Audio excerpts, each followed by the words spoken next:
Բարև ձեզ հարգելի ընկերներ, հարգելի ժողովուրդ, այս ուղիղ եթերս երկար էի հետաձգում, մտածում էի, որ դեռ ժամանակը չէ կամ չգիտեմ, օրակարգում այս հարցերը առանձնակի չեն քննարկվում, բայց երևի թե ժամանակն է սրա մասին խոսել, ու այս խոսքս ուղղված է լինելու բոլորին, ում հետաքրքրում է երկրի կառուցվածքը, ում հետաքրքրում է քաղաքական process-ները, ում հետաքրքրում է քաղաքագիտությունը եւ առհասարակ քաղաքական գաղափարախոսությունները։ Միանգամից ասեմ, որ գրեթե չկա մի քաղաքական ուժ կամ քաղաքական գործիչ կամ ակտիվ քաղաքացի, ում այս դասախոսությունը, այսպես կոչված դասախոսությունը չվերաբերվի։ Սա վերաբերում է եւ ՔՊ-ին, վերաբերվում է եւ խորհրդարանական ընդդիմությանը, բոլոր ուրեմն քաղաքական կյանքի բոլոր մասնակիցներին եւ ոչ միայն քաղաքական կյանքի մասնակիցներին, բայց հատկապես նրանք, ովքեր ուզում են մի բան ավելի իմանալ, ուզում են, որ մեր երկիրը ավելի այսպես քաղաքական խոսքի վրա հիմնված ուրեմն խոսույթ ունենա, օրակարգ ունենա, ուրեմն այս թեման ձեզ վերաբերվում է, խնդրում եմ նայեք միջև վերջ։ Իսկ մյուսներին,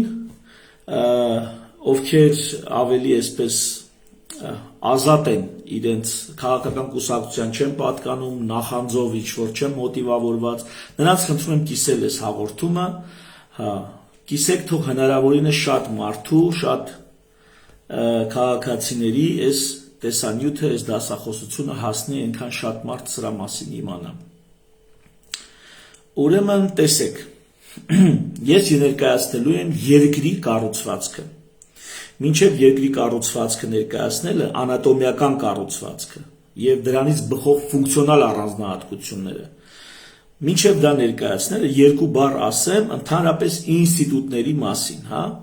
Հանրային կյանքը, ամբողջ հանրային կյանքը երկու հիմնական ուրեմն կարգավորիչ ունի։ Մեկ անհատների մարդկանց որոշումները, մարդկանց ազատական, անհատական որոշումները եւ երկրորդ տարբեր ինստիտուտներ, որոնք համակարգում են մեր գործողությունները, մեր կյանքը, մեր հարաբերությունները։ Ինստիտուտ ասելով նկատի ունեմ այնպիսի մարդկային հարաբերությունների, արժեքների, շանթի ականջը կանչի, այնպիսի արժեքների եւ կանոնների վրա հիմնված հարաբերություններ, որոնք համակարգում են մարդկանց կյանքը, ուրեմն եւ սրանք եթե ժամանակի մեջ բռնում են իրանց փորձառությունը, ապա դառնում են ինստիտուտ։ Եվ այսպես սկսենք, ես նկարներով ցույց եմ տալուց, կներեք, որ էլի եմ ասում, երկար էի սպասում, որ մի քիչ ավելի լավ ձևով էսի ներկայացնեմ, բայց եկեք սկսենք այսպես։ Ուրեմն, օպա, էս ինչ էր, սպիշկա է միացած։ Սպիշկան անջատենք, ահա, ուրեմն տեսեք։ Մեր հարաբերությունները կարգավորվում են անհատական, ազատական որոշումներով, մարդու անհատական, ազատական որոշումներով։ Սա առաջին ամեն օր, ամեն քայլափոխի մենք որոշակի որոշումներ ենք կայացնում, որոշակի գործողություններ ենք իրականացնում, համագործակցում ենք, չգիտեմ, մրցակցում ենք, չգիտեմ, որը տալիք սառնում ենք, մի խոսքով։ Եվ մնացածը ինչ մեր անձնական, անհատական որոշումներով չի, դա ինստիտուտներն են կարգավորում, 5 տեսակի ինստիտուտ, սոցիալական ինստիտուտներ, հիմա դրա մասին պետք է խոսեմ, տնտեսական ինստիտուտներ, դրանք ցույց կտամ, իրավական ինստիտուտներ, քաղաքական ինստիտուտներ եւ պետական ինստիտուտներ։ 5 հիմնական խումբ ինստիտուտներ համակարգում են մեր կյանքը։ Այս ամեն ինչին գումարած անհատական, ազատական որոշումները համակարգվում է ամբողջ հանրային կյանքը։ Եվ այս ամեն ինչը հիմա ես ներկայացնելու եմ երկրի կառուցվածքը, պետության կառուցվածքը, ուրեմն առաջի բաժինը դա անհատական, ազատական որոշումներ են։ Հետո գալիս է հասարակական ինստիտուտները, որոնք նույնպես համակարգում են մեր կյանքը։ Հիմա ցույց եմ տալիս հասարակական ինստիտուտները։ Ուրեմն կենտրոնում մարդ, անհատական, ազատական որոշումներ եւ հիմա գնացինք։ Ահա։ Եկանք սոցիալական ինստիտուտներ, ահա։ Այս շրջանի մեջ գտնվում են սոցիալական ինստիտուտները։ Սոցիալական ինստիտուտներից ամենակարևորներից ընտանիք հարաբերությունները կարգավորում, թե մարդիկ ինչպես ուրեմն համատեղ կյանք վարեն, ինչպես երեխաներ ունենան, ինչպես վերաբերվեն ծնողներին, ինչպես վերաբերվեն զավակներին, ինչպես դաստիարակեն, ինչպես փոխադարձ խնամք, փոխօգնություն ապահովեն եւ շատ կայուն, շատ ամուր սոցիալական կապերի վրա հիմնված ուրեմն ինստիտուտ ընտանիքը, որը հասարակական էսկալորի մեջ հասարակական ինստիտուտների կարևորագույն բաղադրիչը։ Բացի ընտանիքից կան ընկերություններ, ակումբներ կամ հասարակական կազմակերպություններ, դրեն գրել եմ խմբեր եւ կազմակերպություններ։ Սրանք նույնպես հասարակական ինստիտուտ են, որոնք համակարգում են հանրային հարաբերություններ։ Հայ եկեղեցի Հայաստանի պարագայում Հայաստանյաց առաքելական եկեղեցին շատ հզոր ինստիտուտ է, որը նույնպես համակարգում է մարդկանց կյանքը,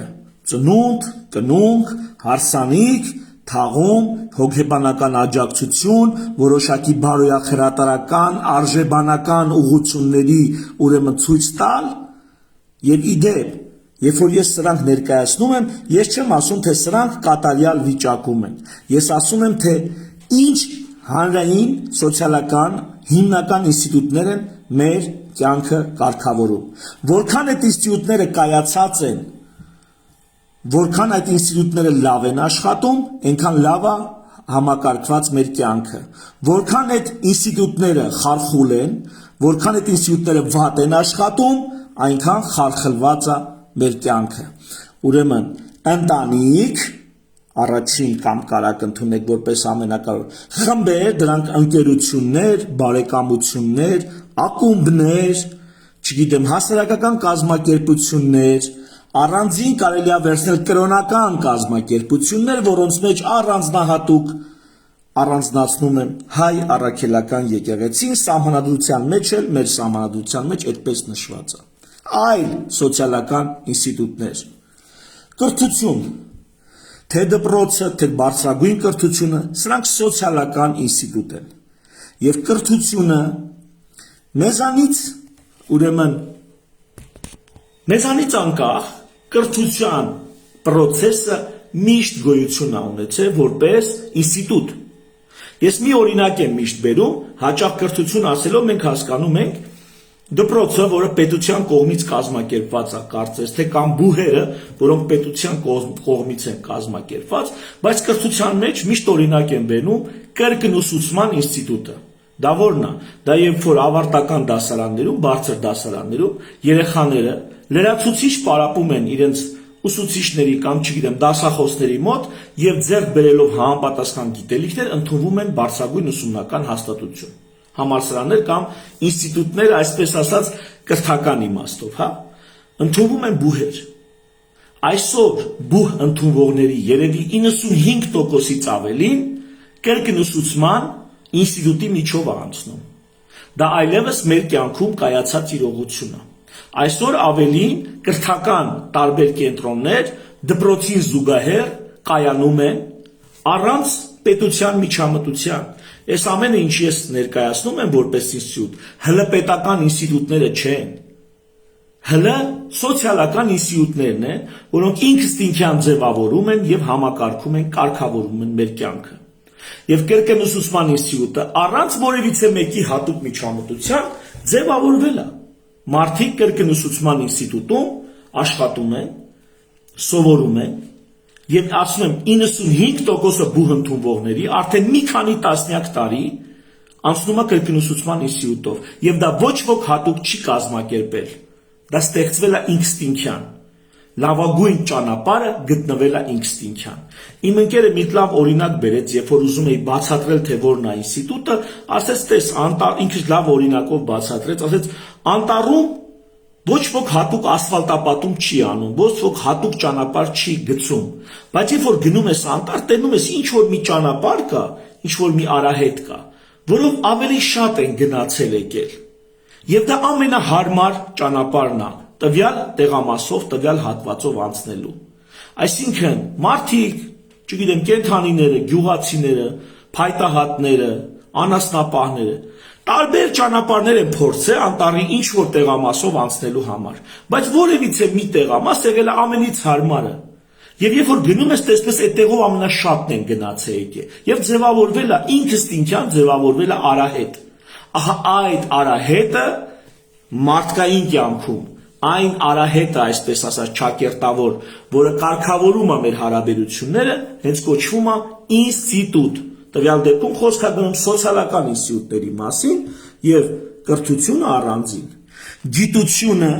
նույնպես սոցիալական ինստիտուտ է։ Առողջապահությունը նույնպես սոցիալական ինստիտուտ է։ Ուշադիր։ Շատ հիվանդանոցներ լավագույն որակի են հասել մասնավորի կողմից ուղղակի կազմակերպվելով, մարդկանց կողմից ուղղակի առանց ապահովագրության, առանց պետպատվերի ժողովուրդը հավաքվել է, խմբերը հավաքվել են, ընտանիքները հավաքվել են, գումար են տվել, փող են տվել եւ զարգացել է առողջապահություն։ Ինքստինքյան առանց հատուկ միջամտության, առանց հատուկ վերևից թելադրանքի։ Սոցիալական ապահովությունը,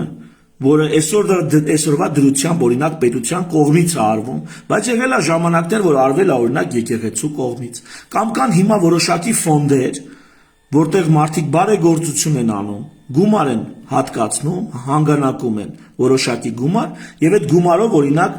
կարիքավոր երեխաների, չգիտեմ, ինչ որ բուժօգնություն է տրամադրվում կամ այլ տիպի ինչ որ սոցիալական ապահովություն է տրամադրվում, ոչ միայն երեխաների, մեծահասակների եւ այլն, սոցիալական ապահովությունը նույնպես հասարակական ինստիտուտ է։ Այստեղ ներքևում գրել եմ մամուլի մասին, ուշադրություն, հարգելի լրագրողներ, մամուլի մասին, որը մեզ մոտ բավականին լավ վիճակում է, բայց բավականին փչացած վիճակում է։ Ինչու է փչացած։ Դրեք H1-ի հյուրերին նայեք, տեսեք թե H1-ը, որը հանրային հեռուստատեսություն է, մասնավոր հեռուստատեսություն չի, տեսեք թե ում է հրավիրում հիմնականում, կտեսնեք մի քանի դեմքեր, ովքեր կամ լոյալ են գործող իշխանությունների նկատմամբ, կամ ովքեր գործող իշխանությունների համեմատ շատ ավելի վատն են, հիմնականում ժողովրդի պատկերացմամբ, հա։ Այսինքն այսօր H1-ում հյուր է լինում կամ նա, ում ֆոնին գործող իշխանությունները ավելի լավն են երևում, կամ նրանց են կանչում եթեր, կամ եթեր են կանչում նրանց, եթե խոսքը քաղաքական, սոցիալական բնույթի է, կամ նրանց են կանչում եթեր, ովքեր տվյալ այսօրվա գործող իշխանությունների նկատմամբ պրոբլեմ չեն ներկայացնում, հավակնություններ չունեն, լոյալ են այսօրվա իշխանությունների նկատմամբ։ Դա փչացած մամուլի, որպես հասարակական ինստիտուտ, փչացած մամուլի օրինակը։ Ու ինչքան փչացած է այդ համակարգը, այնքան պրոբլեմատիկ է մեր կյանքը, այնքան անորակ է մեր կյանքը։ Շարունակենք։ Ուրեմն մամուլը շատ կարևոր հասարակական ինստիտուտ է։ Տեղական ինքնակառավարումը, որը մինչև վերջերս պատկերացնում էինք որպես պետական կառավարում, այնինչ դա պետական չի։ Գյումրու ընտրությունները մեծ, այսպես փոփոխություն բերին այս պատկերացումների մեջ, տեղական ինքնակառավարումը դա հասարակական ինստիտուտ է, դա սոցիալական ինստիտուտ է։ Այսինքն գյուղապետեր, քաղաքապետեր, գյուղի կամ քաղաքի, ինչ որ համայնքի ավագանի, դա սոցիալական ինստիտուտ է։ Եվ որքանով դա կայացած է, այնքանով կայացած է մեր կյանքը, որքանով դա փչացած է, այնքանով փչացած է մեր կյանքը։ Ուրեմն այստեղ աշխարհազոր մեզ մոտ աշխարհազորը որպես ինստիտուտ կայացած չի, որպես հասարակական ինստիտուտ, բայց օրինակ Միացյալ Նահանգներում աշխարհազորը բավականին լավ կայացած ինստիտուտ է։ Սկանդինավյան որոշ երկրներում աշխարհազորը բավականին լավ կայացած ինստիտուտ է։ Կարծեմ Շվեյցարիայում աշխարհազորը էականորեն կայացած ինստիտուտ է, կարծեմ Շվեյցարիայում։ Այսինքն աշխարհազորը դա բանակը չի։ Դա իհարկե ռազմական ուժ է, զինված ուժ է, բայց դա բանակը չի, դա հասարակական ինստիտուտ է, քաղաքացիական անձինք, տարբեր մասնագիտությունների, տարին մի քանի անգամ հավաքվում են, վրանային ճամբարներ են հիմնում, զորավարժություններ են անցկացնում, ծանոթանում են, ընկերանում են, հարաբերություններ են ձևավորում, սոցիալական կապեր են ձևավորում, որպեսզի Աստված մի արած, պատերազմի ժամանակ, որպես մոբիլիզացիոն ռեսուրս, անտեր, անտիրական անօգնական բրախած չլինեն դաշտերը, ձորերը, սարերը, անտառները, այլ լինեն կազմակերպված, ինքնակառավարվող բանակի ենթակայության տակ։ Իսկ խաղաղ ժամանակ հասարակական կարգ են երբեմն պաշտպանում, օրինակ մեծ բանը, ասենք, օրինակ հեղաշրջման փորձի ժամանակ, աղետների ժամանակ օգնություն, կազմակերպված օգնություն են իրականացնում հանրությանը։ Հասարակական ինստիտուտը Հայաստանում կայացած չի, բայց աշխարհում կայացած է։ Եվ այս մի քանիսը, սա ամբողջ ցանկը չի իհարկե, բայց հիմքն է։ Ուրեմն հիմնական սոցիալական ինստիտուտները էլի եկեք անցնենք ուրեմն ընտանիք, խմբեր, կազմակերպություններ, կրոնական կազմակերպություններ Հայաստանում դրանցից ամենավաստակաշատը եւ ամենակարևորը հայ առաքելական եկեղեցի, կրթություն, գիտություն, առողջապահություն, սոցիալական ապահովություն, մամուլ, տեղական ինքնակառավարում, աշխարհազոր։ Սրանք հիմնական սոցիալական ինստիտուտներն են։ Այս ամենը լսելուց հետո անցնենք այլ ինստիտուտների, այդ այլ ինստիտուտների մեջ տնտեսական ինստիտուտները, հա։ Հիմա ես ուրեմն ցույց տամ տնտեսական ինստիտուտները։ Տնտեսական ինստիտուտները այստեղ իմ այսպես կոչված սխեմայի վրա, քարտեզի վրա, երկրի անատոմիան սխեմատիկ արտացոլող քարտեզի վրա, ուրեմն գտնվում է ուրեմն այս սեկտորում։ Սրանք հիմնական տնտեսական ինստիտուտներն են, որոնցից ամենակարևորը այս երեքն են։ Մասնավոր սեփականություն, ինչը օրինակ, չգիտեմ, կոմունիստական կամ սոցիալիստական հարաբերություններում բավականին քանդված վիճակում է։ Ու տեսեք, մարդիկ, ովքեր լավ են հասկացել տնտեսագիտությունն ու տնտեսական ինստիտուտների կարևորությունը հանրային կյանքում, պետության, այսպես ասած, ճակերտների մեջ, ես այդ չեմ ուզում, երկիրն ու պետությունը չեմ ուզում նույնացնեմ։ Իմ գլխում դրանք տարբեր բաներ են, ինչու վերջում կերևա։ Ուրեմն, երբ որ օրինակ հոկտեմբերյան հեղափոխությունն ա եղել, հետո բոլշևիկյան կարգեր են հաստատվել Ռուսաստանում, մարդիկ տեսել են իրենց ծրագիրը, եղել են այդպիսի էքսպերտներ, ու ասել են հանհնար է այ ժողովուրդ, դուք չեք կարա կայացնեք լավ երկիր, եթե քանդում եք մասնավոր սեփականությունը որպես տնտեսական ինստիտուտ։ Անհնար է։ Ինչի որ դա շատ կարևոր է, այդ ինստիտուտը եթե չկա, արդեն զգալի չափով տուժում է հանրային հարաբերությունները։ Ուրեմն երեք հիմնական տնտեսական ինստիտուտ՝ մասնավոր սեփականություն, ազատ եւ մրցակցային շուկա, ձեռնարկատիրություն։ Այս 3 ինստիտուտները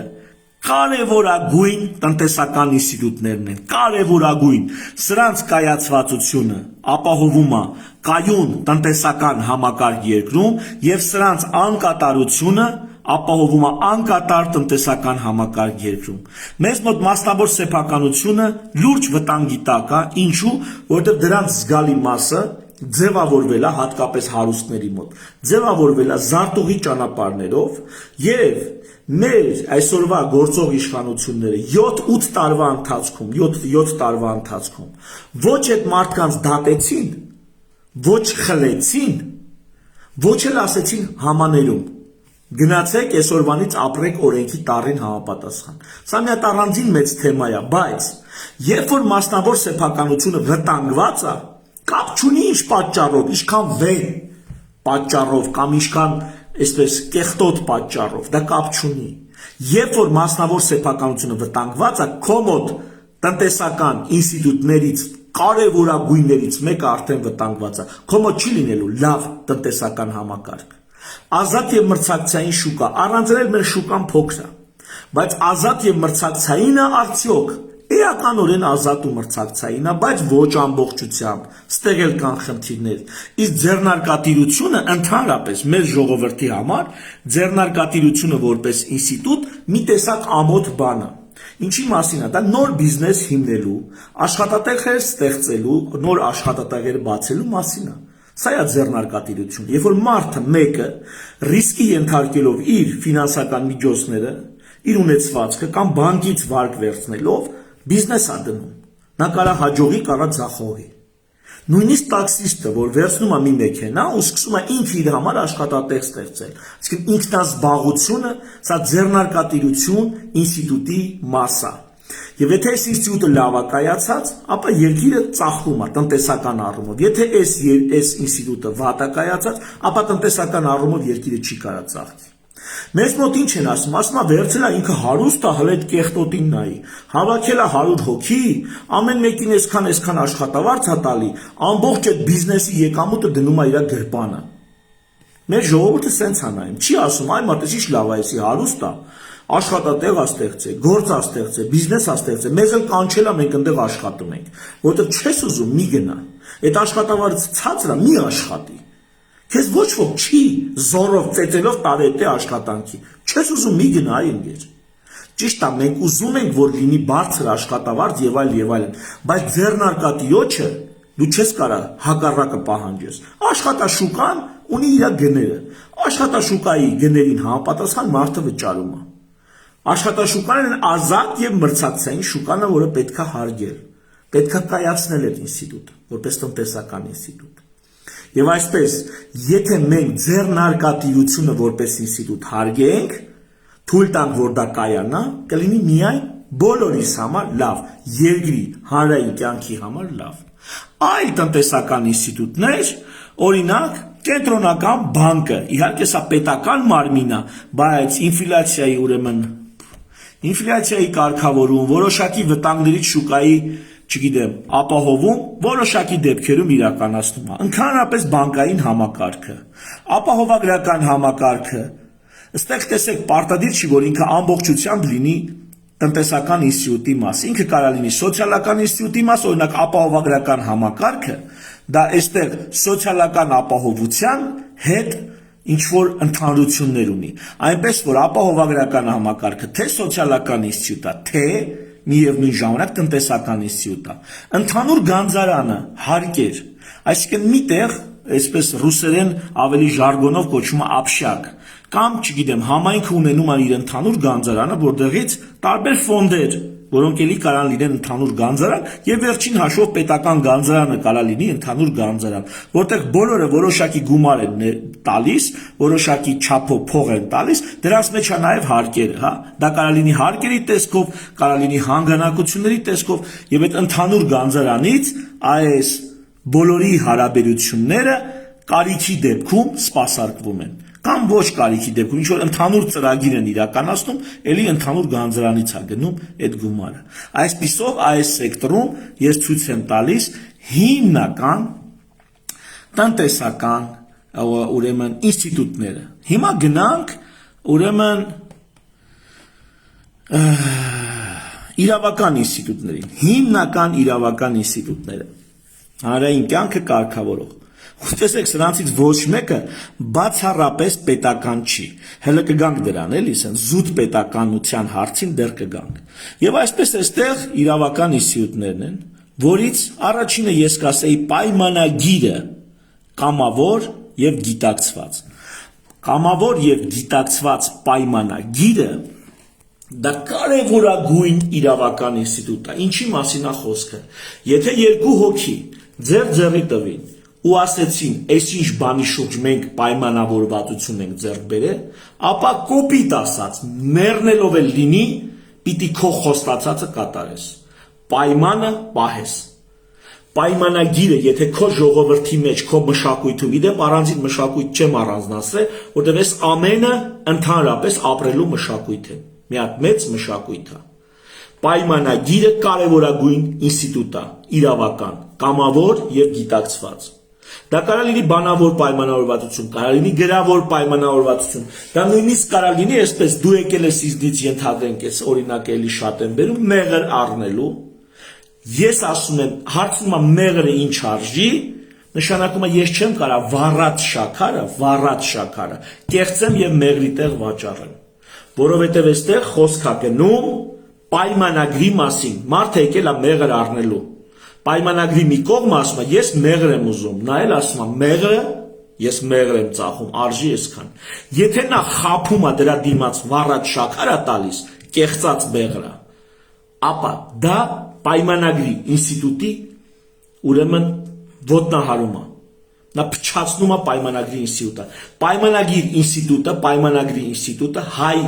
իրականության մեջ ապականված, պղծված վիճակում է։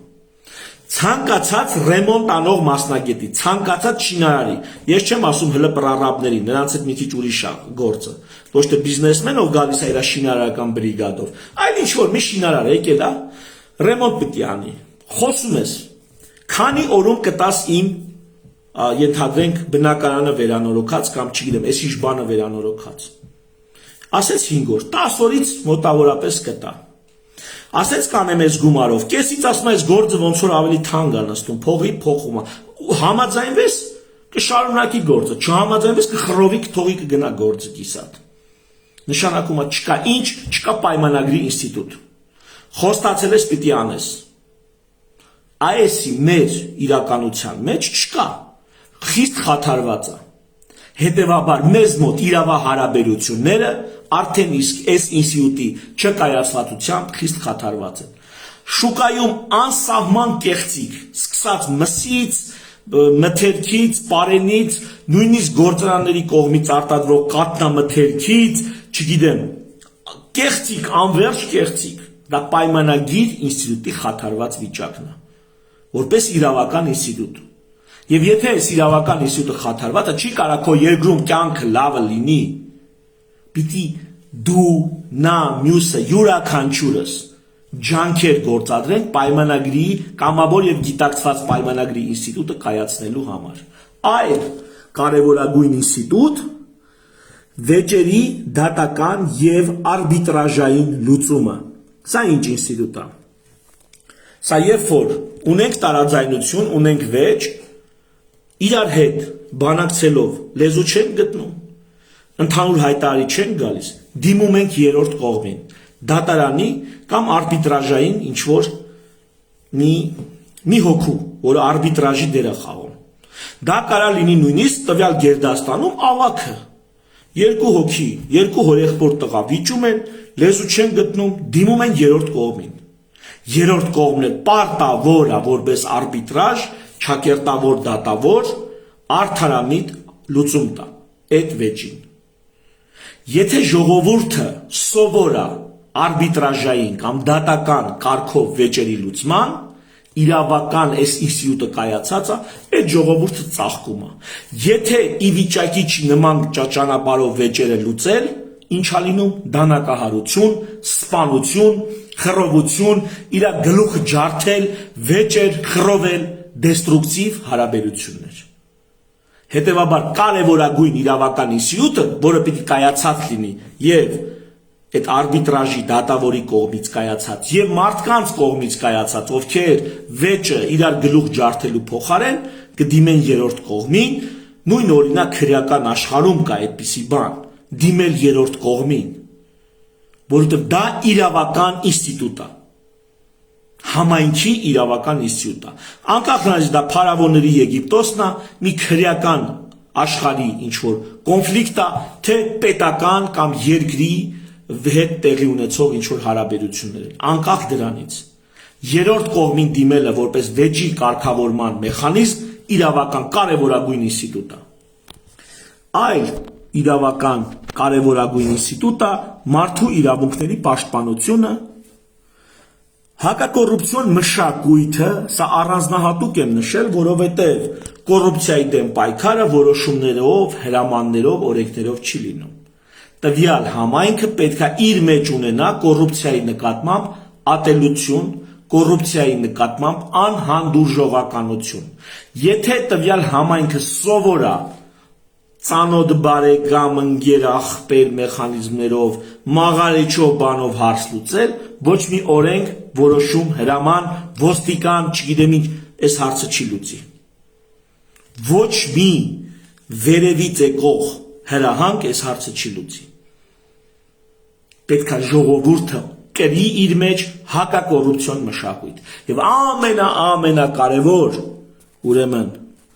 իրավական ինստիտուտը դա սահմանադրությունն է։ Սահմանադրությունը այստեղ ընդգրկում է ամբողջ երկրի հարաբերությունները սրան դեռ կանրադառնամ, բայց ամենակարևոր ինստիտուտն է։ Բայց սահմանադրությունը ոչ միայն իրավական ինստիտուտ է, այլև քաղաքական ինստիտուտ է, այլև պետական ինստիտուտ է, եւ մնացած ինստիտուտներում տեղի ունեցող ուրեմն պրոցեսները այնուամենայնիվ համակարգվում են վերջին հաշվով հղում անելով սահմանադրությանը։ Սա շատ կարևոր, դրա համար սահմանադրությունը մի այսպես սահմանափակումով չեմ դրել, այլ ընդհանուր նա տարածվում է մնացած ուրեմն կյանքի մնացած ոլորտների վրա։ Երրորդ շատ կարևոր խումբը ինստիտուտների դա քաղաքական ինստիտուտներն են, այս սեկտորը։ Քաղաքական ինստիտուտների մեջ առանձնացնում եմ կարևորագույն 3 ինստիտուտ։ Կարևորագույն։ Այդ 3 ինստիտուտներից մեկը դա իշխանության հորիզոնական եւ ուղղահայաց ապակենտրոնացումն է։ Այսինքն իշխանության թևերի բաժանում եւ հորիզոնական եւ վերտիկալ։ Կենտրոնական իշխանություն, պերիֆերիկ իշխանություն կամ տեղական ինքնակառավարում, տեղական իշխանություն։ Կենտրոնական իշխանությունը իր հերթին կարա լինի գործադիր, օրենսդիր, դատական։ Սրան դեռ կանդրադառնանք։ Բայց եթե օրինակ մեր երկրում թղթի վրա գրած է, որ սա այսպես է, թղթի վրա, բայց չկա իշխանության հորիզոնական եւ ուղղահայաց իրական ապակենտրոնացում, որովհետեւ ինչ որ մեկի դեմքով, Նիկոլ Փաշինյանի դեմքով մի կուսակցություն, որտեղից գրեթե ոչ մեկի մենք չենք ճանաչում, իր ցուցակով, բացի Նիկոլից գրեթե ոչ մեկին նորմալ չենք ճանաչում։ Գալի մտնում են ազգային ժողով որպես մեծամասնություն, այսինքն վերցնում են օրենսդիր իշխանությունը։ Հետո իրանք իրանց միջից բնականաբար, քանի որ եկել են Նիկոլ Փաշինյանի դեմքով, Նիկոլ Փաշինյանին կարգում են վարչապետ։ Հետևաբար Նիկոլ Փաշինյանը իր թիմով, իր հետևից բերած ժողովրդով վերցնում է ոչ միայն գործադիր իշխանությունը ազգային ժողովը, այսինքն, այլ նաև օրենսդիր իշխանությունը, այսինքն ազգային ժողովը, այլև գործադիր իշխանությունը, կառավարությունը, վարչապետի աթոռը, ինքն իրենով նշանակում է մինիստրներ եւ այլ պաշտոնյաներ, ինքն իրենով վերահսկում է ամբողջ ուժային ապարատին եւ ինքը իր ազգային ժողովի հետ, որը նույնն է թե ինքը, նշանակում է դատավորներ կամ դատավորներին նշանակողներ եւ ազատում է դատավորներ կամ դատավորներին նշանակողներ։ Ինքը նշանակում է դատախազ, ինքը ասում է ում հետապնդեն, ում չհետապնդեն, ում դատեն, ում չդատեն, ում այնքան երկարաձգեն դատավարությունը, որ վաղեմության ժամկետն անցնի, ում թույլ տան, որ փախնի երկրից, ում թույլ չտան, որ փախնի երկրից։ Եվ այսպես շարունակ։ Ինչպես կասեր Նիկոլ Փաշինյանը, եւ այսպես շարունակ։ Սա իշխանության հորիզոնական եւ ուղղահայաց ապակենտրոնացման բացակայությունը։ Կարևորագույն ինստիտուտ։ Հաջորդը կարևորագույն ինստիտուտներից եկեք սրա մասին խոսանք։ Ազատ, հաճախակի պարբերաբար ընտրություններ։ Ընտրությունները նույնպես քաղաքական կարևորագույն ինստիտուտ են։ Ու այս ինստիտուտը, ընտրությունների ինստիտուտը պետք է իրականանա ազատ, հաճախակի, հնարավոր է ամեն օր ընտրություն, ուրեմն ամեն օր ընտրություն, ոչ թե 5 տարին մեկ։ Բայց փորձը ցույց է տալիս, որ լավագույն հաճախությունը, հաճախականությունը հնարավոր 2-4 տարին մեկ ընտրություններն են։ Այսպիսի օրինակ կա Շվեյցարիայում, կա Միացյալ Նահանգներում, կա էլի շատ երկրներում։ Հատկապես Միացյալ Նահանգները, որոնք 3-ից 5 միլիոն բնակչության պայմաններում 2 տարի, 4 տարի ժամկետով ընտրություններ են իրականացել, ու սիստեմը համակարգը աշխատել է, համակարգը դարել է ինստիտուտ, աշխատում է այսօր, եւ նրանք ունեն 300 միլիոն բնակչություն։ 2 տարի ընտրություններ, 4 տարի ընտրություններ։ Ինչքան հնարավոր է հաճախ, որպեսզի տվյալ անձը չսերտաճի իր կառավարման պաշտոնի հետ, իրեն տրամադրված մանդատի հետ։ Եթե շատ լավ է իր գործն արե 2 տարի հետո օրինակ падգամավորին նորից կտան մանդատ, թող գնա եւս 2 տարի կառավարի։ Եթե նախագահը օրինակ շատ լավ է կառավարի, ապա 4 տարի հետո նրան նորից կտան մանդատ, թող գնա եւս 4 տարի կառավարի։ Բայց պետք է նախագահի համար, այսինքն գործադիր իշխանության ղեկավարի համար, որը մեր մոտ վարչապետն է, գործադիր իշխանության ղեկավարի համար 4 տարին մեկ պետք է ժողովրդից հարցնես, արդյոք շարունակի նա կառավարել թե ոչ, իսկ падգամավորի համար, առնվազն ազգային ժողովի падգամավորի համար 2 տարին մեկ պետք է հարցնես, արդյոք նա շարունակի ներկայացնել եւ օրենսդիր գործողություն իրականացնել ժողովրդի համար, թե ոչ։ Ուրեմն հաճախակի եւ ազատ ընտրությունները դա ընտրություններ ինստիտուտի կարևորագույն հատկանիշ են, կարևորագույն։ Մեզ մոտ 5 տարին մեկ է։ Դա կատաստրոֆա է։ Չի կարա քո երգիրը լինի լավ, կառուցողական, ծաղկուն հարաբերությունների վրա հիմնված, չի կարա լինի, որտեղ քո մոտ այս ինստիտուտները խախուտ վիճակում են։ Սա սահմանադրության մեջ դու գրել ես, Վենետիկի հանձնաժողովներ հաստատել է։ Հետևաբար դեգեներատների հավաքածու են, թե գրողները, թե հաստատողները։ Եվ այսօր բժիշկ մարդ, որ անատոմիան գիտի ինչ բան է, ֆիզիոլոգիան գիտի ինչ բան է, պաթոլոգիան գիտի ինչ բան է, դիագնոստիկան գիտի ինչ բան է, ու դրանց բուժումը գիտի ինչ բան է,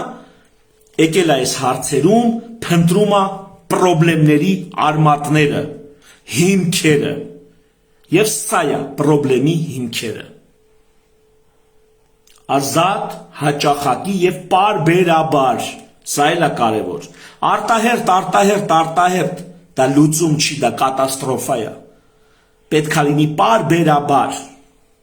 Այսքան որ բժշկություն կամ կենսաբանություն իմանայք ինչ է նշանակում, եթե խախտվում է այդ պարբերականությունը, բիոռիթմերը բնության մեջ։ Կենդանիները ունեն բազմացման որոշակի շրջան։ Նրանից հետո մի ամբողջ տարի արտահերտ բազմացման շրջան չի գալիս։ Ինչու՞, որովհետև եթե ռիթմից դուրս է գալիս, ապա սերունդները սատկում են։ Կոնֆլիկտները լինում են մի այնպիսի շրջանում, մրցակցությունը, որ պետք չի, թուլացնում է համայնքը,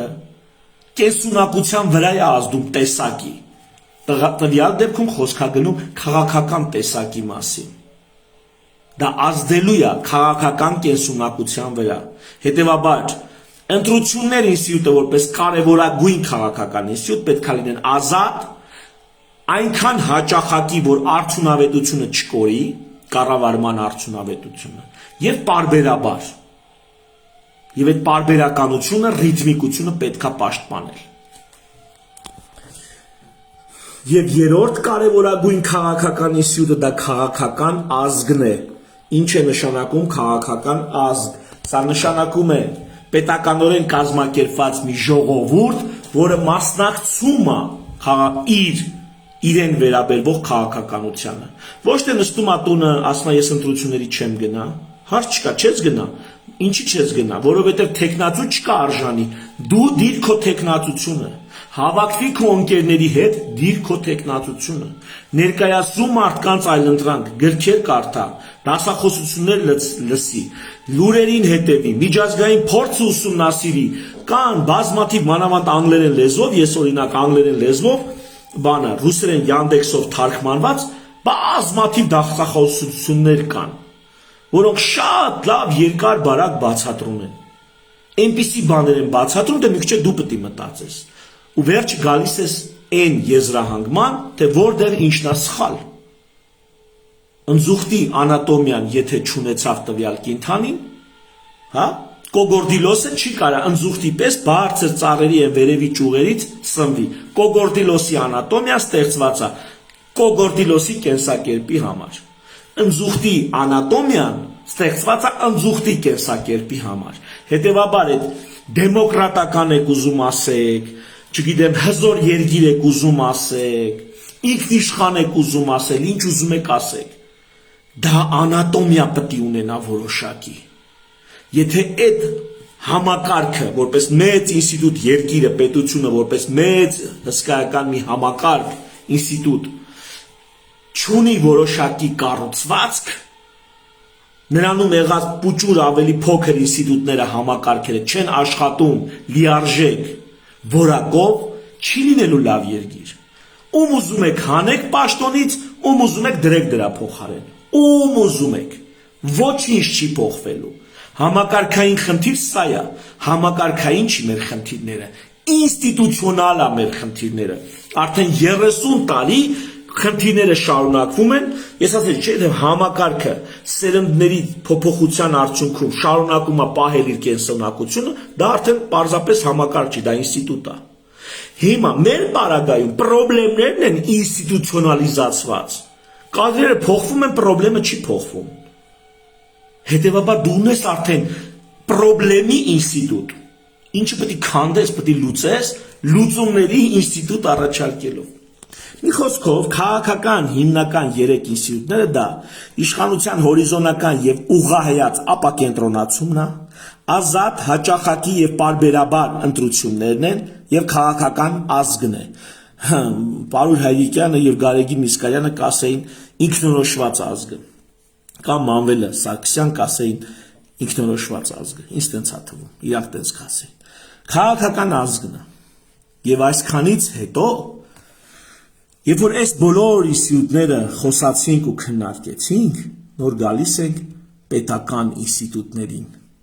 Իսկ որոնք են պետական ինստիտուտները։ Այս սեկտորի մեջ էլ պետական ինստիտուտներն են, այն վերնագիրը հələ մի նայեք։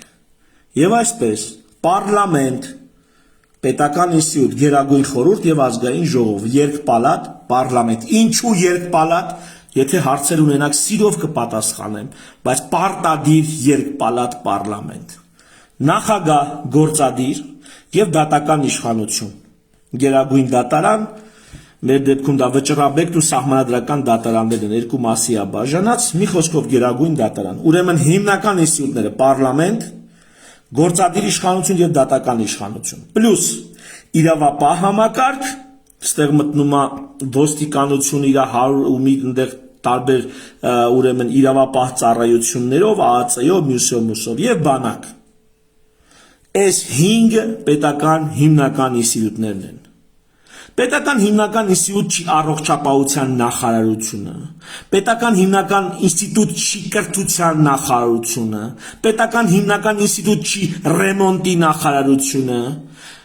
ճանապարհների շինարարության նախարարությունը, պետական հիմնական ինստիտուտը պարլամենտ,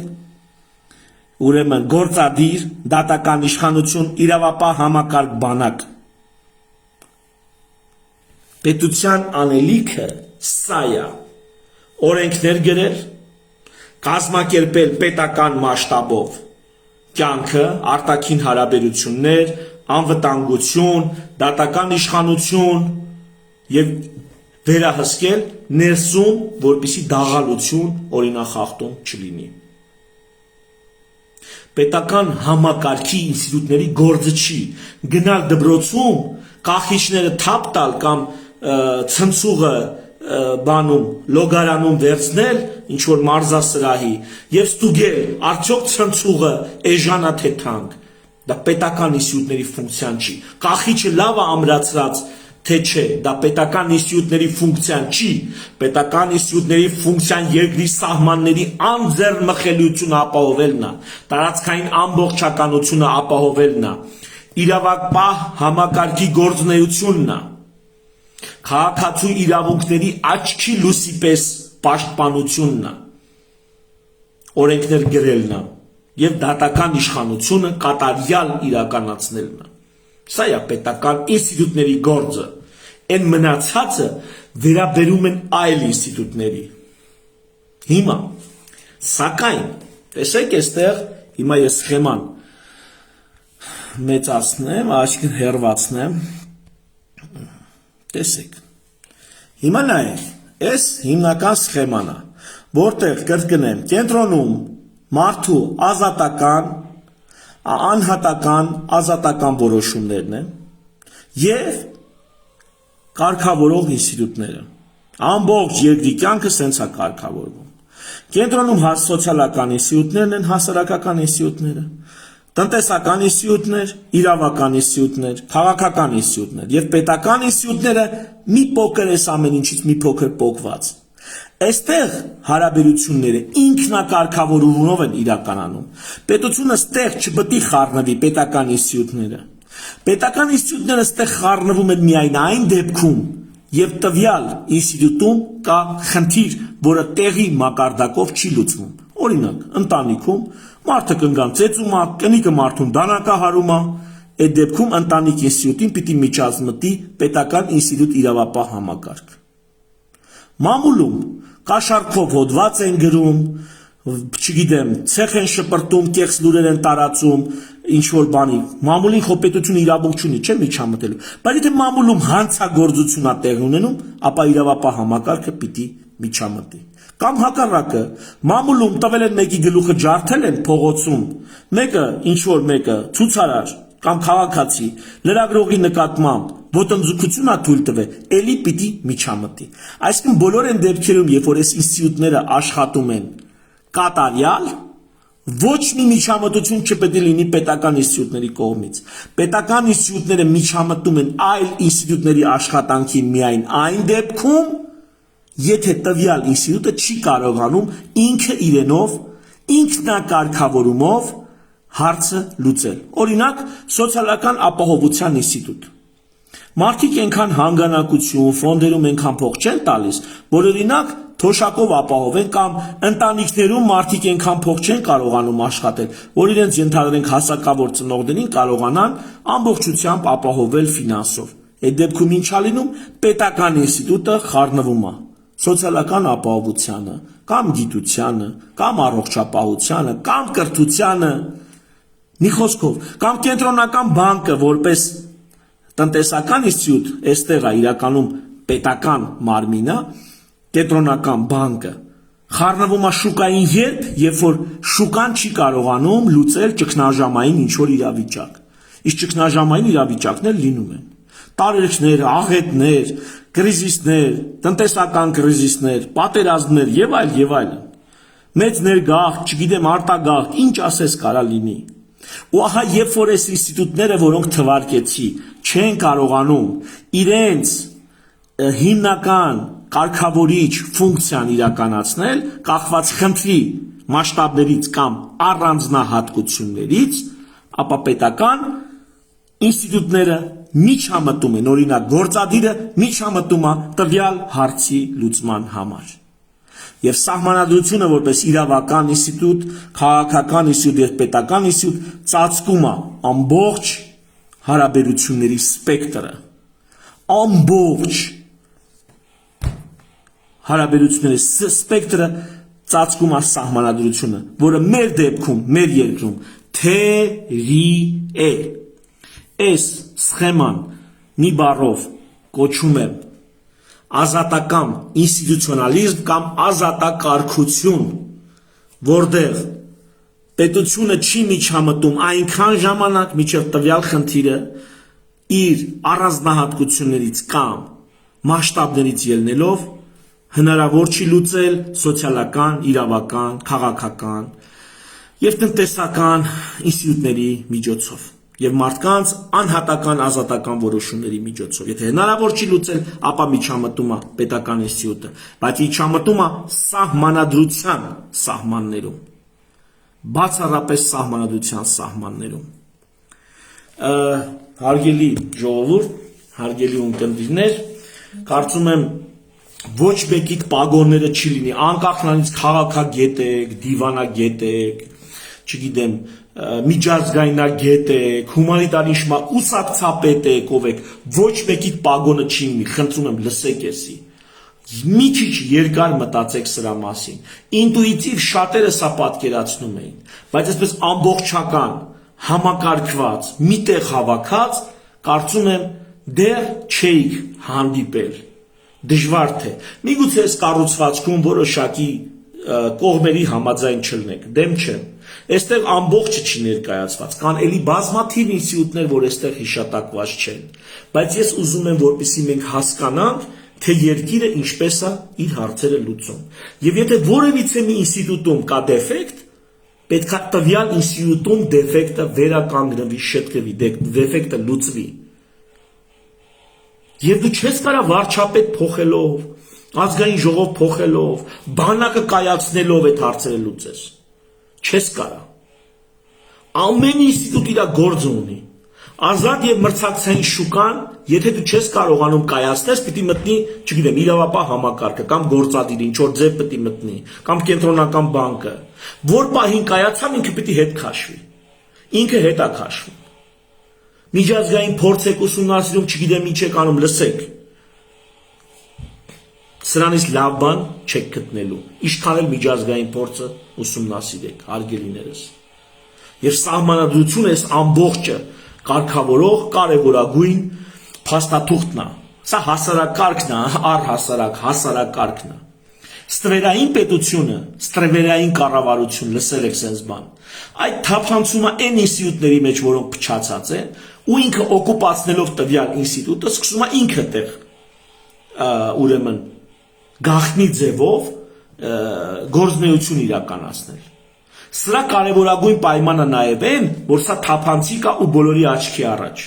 Սա հանրության աչքի առաջ է։ Բայց երևիցե, եթե որևիցե ինստիտուտ, օրինակ, չգիտեմ, ընտրությունները, շուկան, մամուլը, կրոնական եկեղեցին, որևիցե մի ինստիտուտ, եթե փչացած է, ու ստվերային մարմիններ, ուժեր, գալի եւ բանակը գալի եւ օկուպացնում են աշխարհազորը, եթե որովաչակի ուժեր գաղտնի ստվերային ծածուկ գալի եւ օկուպացնում են գործունեություն իրականացնում են փչացած ինստիտուտում, դա կոչվում է ստվերային կառավարություն կամ ստվերային իշխանություն, ստվերային պետություն։ Այդ դա ստվերային պետությունն է։ Ստվերային պետությունից առաջ կա փչացած ինստիտուտ։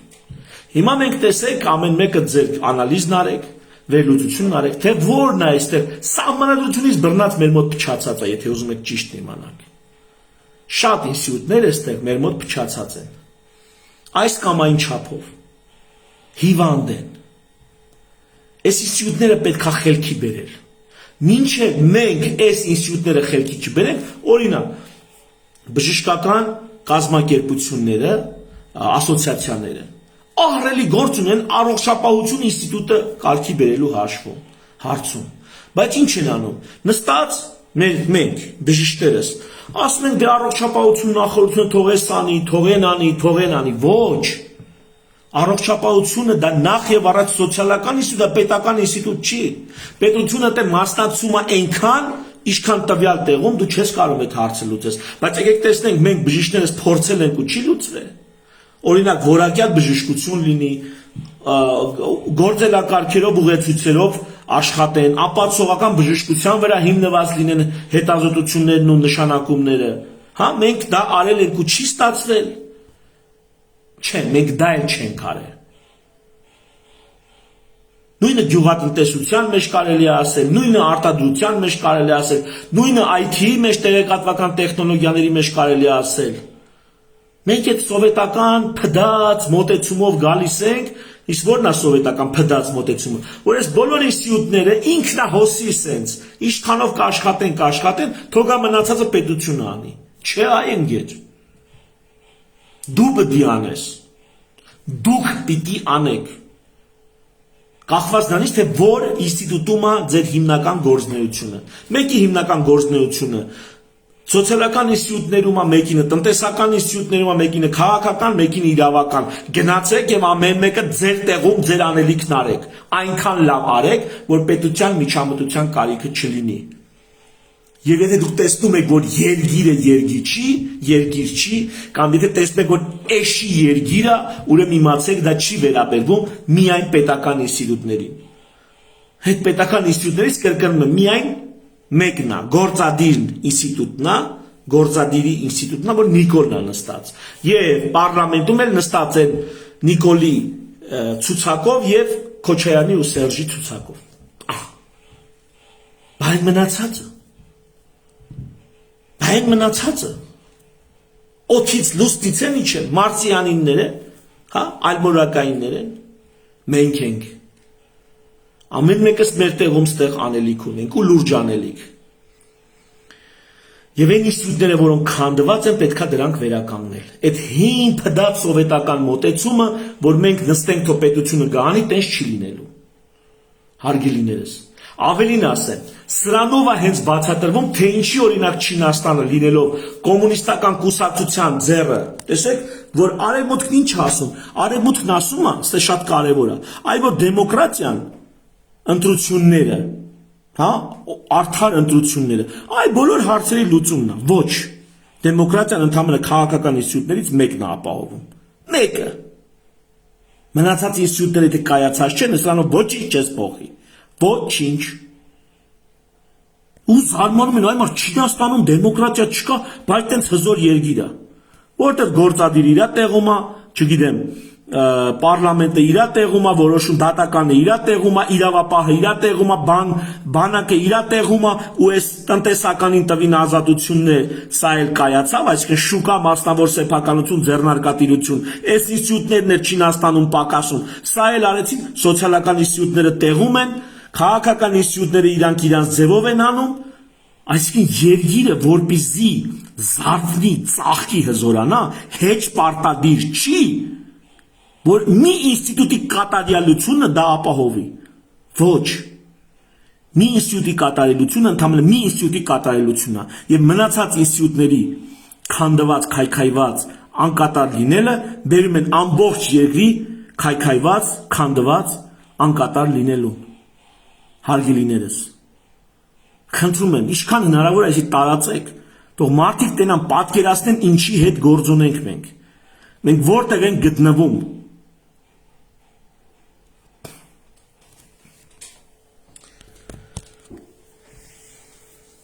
Թերևս այսքանը, սա երկար մտածված, շատ երկար մտածված, մի կարելի ասել գաղափարախոսություն, որի անունը ես կդնեի ազատակարգություն, այսինքն ազատությունը որոշակի կարգ, որոշակի համակարգերում, երբ ամբողջ կյանքը համակարգվում է մեր ազատ որոշումներով, գործողություններով, բայց շատ բան էլ որոշվում է ինստիտուտներով։ Մենք չենք գալիս օրինակ ազատորեն որոշում, ամուսնանամ մի հոգու հետ միաժամանակ թե 5 հոգու հետ միաժամանակ, կա ընտանիք ինստիտուտ, այր ու կին, ընտանիք ինստիտուտը որոշել է, մի հոգին մի հոգու հետ ամուսնանում, դա մենք չենք որոշում, դա ինստիտուտը որոշել է մեր փոխարեն, մեզի ընդհանրում մնում է որոշել ում հետ ամուսնանալ, հասկանում եք, սա է ինստիտուտը, ահռելի քանակ գործողությունների մենք անում ենք, ոչ թե որ մենք դա որոշում ենք այդպես անել, այլ որպես այդպեսին է մեզ, այդպես է համակարգում, այդպես է մեզ ուղղորդում, կյանքը, ինստիտուտները, եւ ինչքան սրանք կայացած են երկրում, այնքան երկիրը հզոր է։ Թերևս այսքանը, շնորհակալ եմ ուշադրության համար, կրկնում եմ խնդրանքս, տարածեք, ինչքան հնարավոր է շատ ակտիվ քաղաքացիներ շատ տեսնեն, սա տեսնեն, ինչքան հնարավոր է շատ քաղաքական գործիչներ սա տեսնեն։ Շնորհակալություն ուշադրության համար, ցտեսություն։